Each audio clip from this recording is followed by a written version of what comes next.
Good day, here are the headlines from the Philippine News Agency. Filipinos from all walks of life gathered as one today as the Philippines celebrates its 126th Independence Day. President Ferdinand R. Marcos Jr. expressed solidarity with the nation on this occasion as he proclaimed that the spirit of freedom lives in every Filipino. The details from Marita Muaje. On this day, June 12, 1898, the Philippines unfurled its flag for the first time as Filipinos declared their independence from their Spanish conquerors.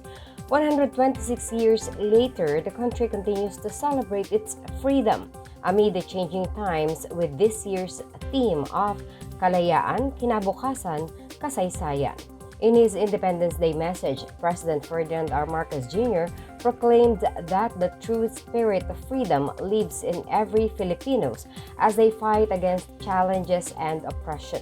Marcos lauded the admirable characteristics of every freedom-loving Filipino, exemplified by the country's farmers, fishermen, teachers, and soldiers. He said that amid struggles, Filipinos continue to show the spirit of freedom, braving everyday challenges.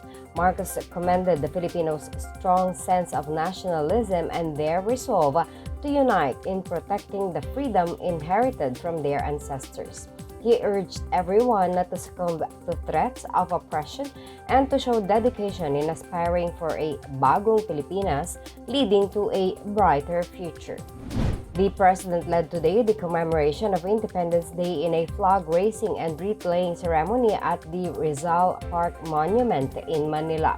Simultaneous flag raising and wreath-laying ceremonies also took place in various parts of the country. Vice President Sara Duterte led the Independence Day rites at Davao City's Rizal Park. House Speaker Martin Romualdez led the flag-raising ceremony in front of the Baraswain Church, home of the First Philippine Republic in Malolos, Bulacan.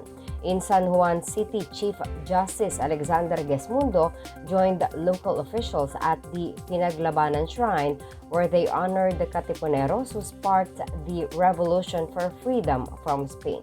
In Caloocan City, Interior Secretary Benjamin Abalos Jr. led the Independence Day celebration at the Shrine of Andres Bonifacio at the Monumento Circle. Similar rites also took place in Kawit, Cavite, Angeles City, Pampanga, and the Mausoleo de los Veteranos de la Revolucion at the Manila North Cemetery. Meanwhile, the public can still catch up to the Independence Day activities on their last day today at Rizal Park and Quirino Grandstand.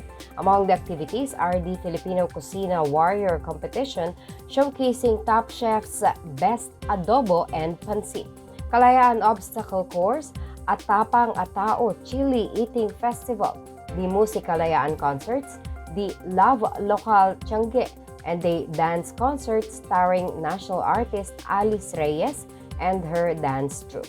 The Independence Day celebration culminates with a grand parade at 5 in the afternoon at the Quirino Grandstand.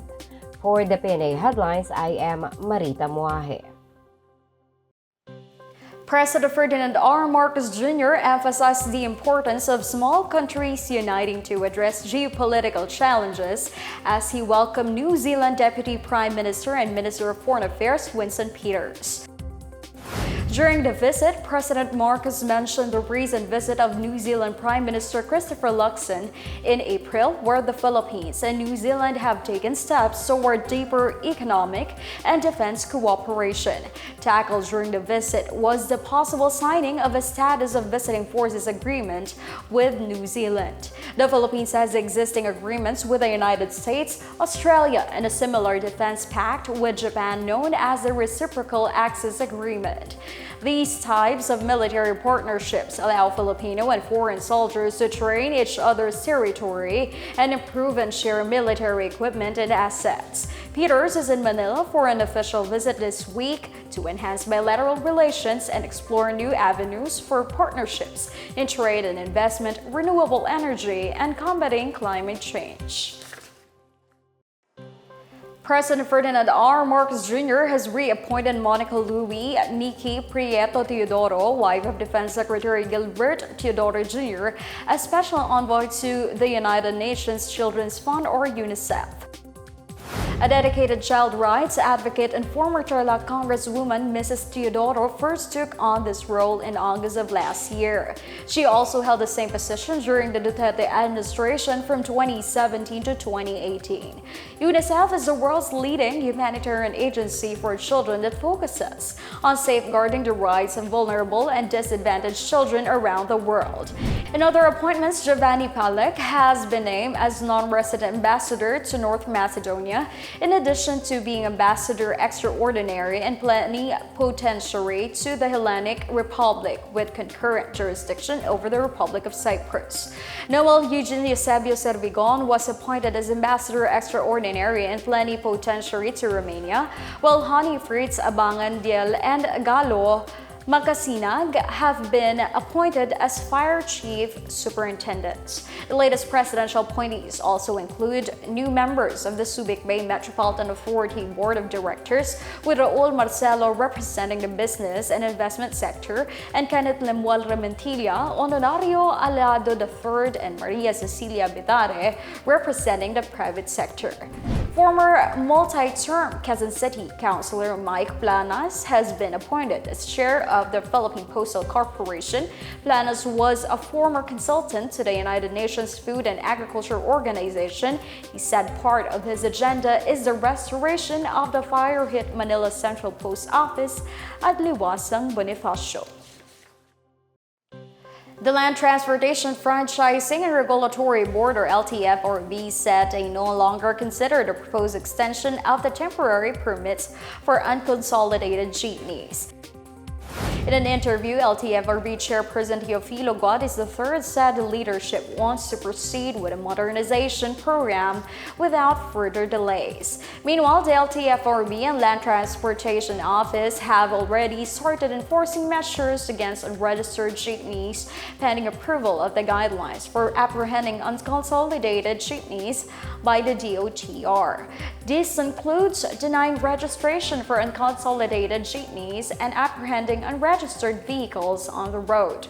Offenders must produce consolidation papers to retrieve impounded vehicles and pay penalties on top of a 1-year suspension of their driver's license. The LTO has also stated that vehicles will not be released without a court order, as they are considered evidence in criminal cases. Transport Group Manibela has criticized the new enforcement guidelines as unjust, hinting at the possibility of a major protest next week. Members of Piston, meanwhile, continue to pressure the Supreme Court to act on their petition for a temporary restraining order against the government's jeepneys modernization program.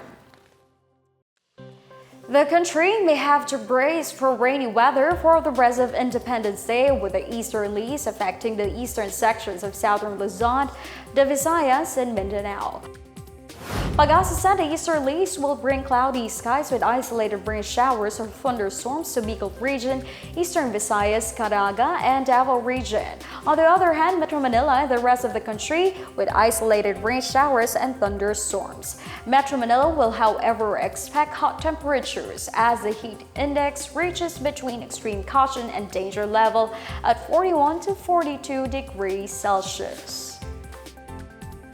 And that's the latest and the biggest stories on the Pna Headlines. For more news updates, please visit our website, pna.gov.ph, or our Facebook and X account, Philippine News Agency. The Pna Headlines is also streamed via the Servicio Facebook page. You may also watch the Pna Headlines through the Philippine News Agency's YouTube account, via the News and Information Bureau website, nib.gov.ph, under PNA News, or on the Facebook page of the Presidential Communications Office, or PCO. I am Stephanie Civiliano, and this is the PNA Headlines, bringing stories that unite the nation.